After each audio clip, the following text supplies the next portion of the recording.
हमारी हॉबीज़ जो हैं वो हमारे जो मशागिल हैं वो हमारी ज़िंदगी में किस तरह से तरक्की लाते हैं, सुकून लाते हैं, डिप्रेशन एंजाइटी से दूर रखते हैं, वो क्या हॉबीज़ होनी चाहिए जो कि हेल्दी हॉबीज़ होती हैं और हमारे लिए जो है वो फ़ायदेमंद होती हैं, हम इसके ऊपर बात कर रहे हैं।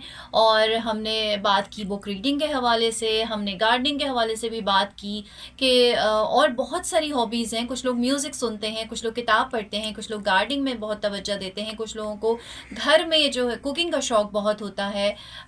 ये सारी चीज़ें जो हैं वो हॉबीज़ में आती हैं। और हॉबीज़ किस तरह से हमें सेहतमंद रखती हैं, बिल्कुल जी, ये बहुत आजकल के हिसाब से तो बहुत ज़्यादा ज़रूरी है कि आप अपनी जॉब के साथ या अपने किसी भी काम के साथ, या घर में अगर आप हाउस वाइफ भी हैं तो उसके साथ आप एक कोई ऐसा काम जो आपको फ्रेश रखे, क्रिएटिविटी हो, जो आपके जहन को लगा के रखे, वो काम क्या होना चाहिए। इस पे बहुत ज़रूरी है कि इस पे काम किया जाए।